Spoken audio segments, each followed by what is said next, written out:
If you've been following the news in March to April 2026, you've probably heard the same simple story repeated everywhere. Oil prices are going up because of the conflict in the Middle East.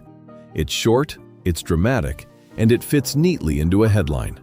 But here's where it gets really interesting. The actual mechanism pushing prices higher right now is far more mechanical, far more physical, and much harder to fix quickly than most people realize. It's not just war, it's the combination of geography, ship design changes that happened over the last 15 years, and new security pressures that are creating a bottleneck effect in one of the most important waterways on the planet. Let's begin with the obvious but often underappreciated fact. Roughly 20% of all the oil the world consumes every single day has to pass through a single narrow stretch of water, the Strait of Hormuz. At its narrowest point, it's only about 21 miles wide. That's roughly the distance from Manhattan to Newark. Think about that for a second. 1/5 of global oil supply squeezed through a channel you could almost see across on a clear day. For decades, this strait has worked relatively smoothly because tankers were smaller, traffic was manageable, and the world had spare capacity. But something important has changed in the last 15 to 20 years, and almost nobody talks about it in the context of today's price spikes. Modern oil tankers have grown dramatically in size in the search for better economics. Many of the vessels now moving through the strait are VLCCs, very large crude carriers, ships that can be over 300 meters long and carry 2 million barrels of oil in a single trip. These giants are incredibly efficient when sailing in open ocean. They burn less fuel per barrel moved. They require fewer crew members. From a pure cost per barrel perspective, they make perfect sense. The problem appears the moment they have to navigate tight, high-traffic areas like the Strait of Hormuz. To make these enormous ships safer and more maneuverable at low speeds, shipyards started equipping them with advanced propulsion systems called azipods, large rotating pods with propellers that can turn a full 360 degrees. Unlike traditional fixed propellers and rudders, azipods give the captain much finer control, especially when docking, turning, or moving slowly through confined waters. On paper, it's a brilliant engineering upgrade. In practice, in the current environment, it has created a new vulnerability. These azipod systems are complex pieces of machinery. They contain sophisticated electric motors, gearboxes, and control electronics. When a tanker has to reduce speed significantly or make frequent small corrections because of traffic, escorts, or heightened security protocols, the stress on these systems increases. A single technical glitch, even a minor one, can force a giant ship to behave less predictably. In a narrow strait where ships move in tight lanes, even a 10-minute delay or a slight course deviation can create a ripple effect that backs up dozens of vessels behind it. And now we layer on the drone threat we discussed in the previous video. Because of the increased risk of drone attacks in the region, shipping companies and insurance firms have become extremely cautious. Many tankers now travel with naval escorts at reduced speeds or sometimes even take longer routes when intelligence suggests heightened danger. Every extra hour spent moving slowly through the strait or waiting for clearance adds friction to the entire system. The world in 2026 also has surprisingly little spare tanker capacity. After years of low investment, stricter environmental rules, and the push toward decarbonization, the global fleet is tighter than the headlines suggest.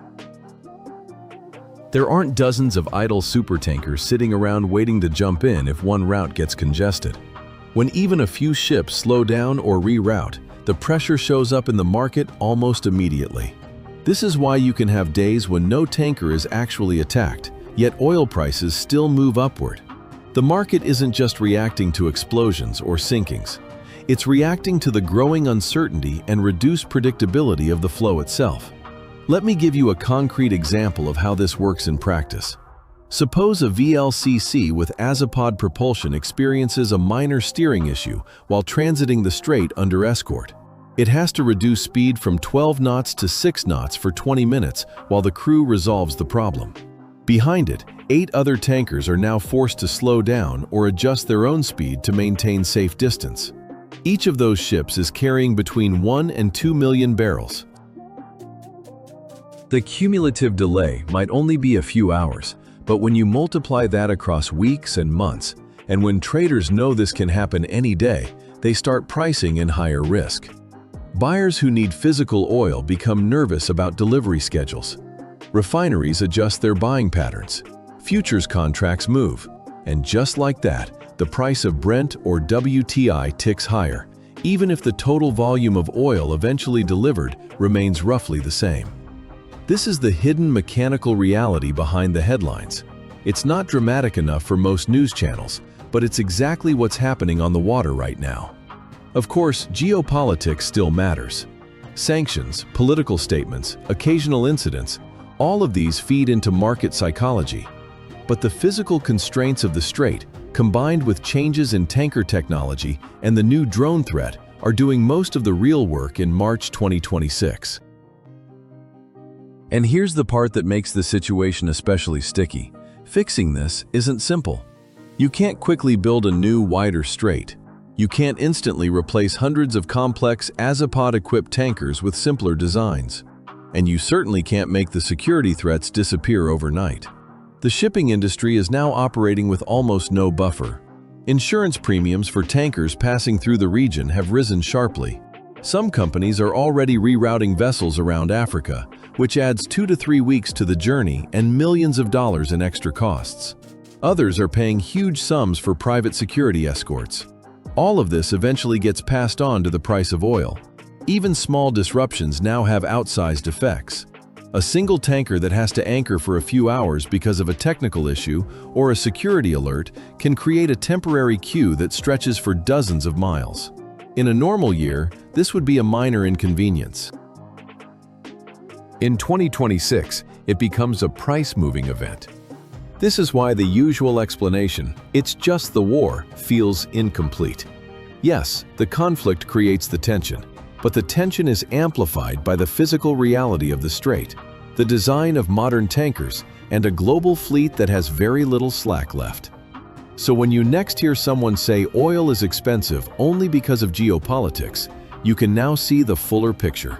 Geopolitics lights the match, but the dry tinder has been quietly accumulating for years in the form of bigger ships, more complex systems, and a critical choke point that the world still depends on every single day.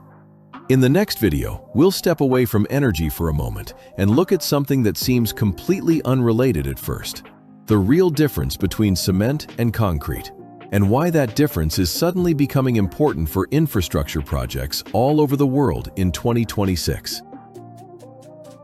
Because when supply chains get stressed at one end, even the most basic building materials start behaving in unexpected ways. What do you think? Is the current rise in oil prices mostly psychological? Or are we seeing real physical and logistical constraints that will be with us for a while? Drop your honest thoughts in the comments. I read every single one.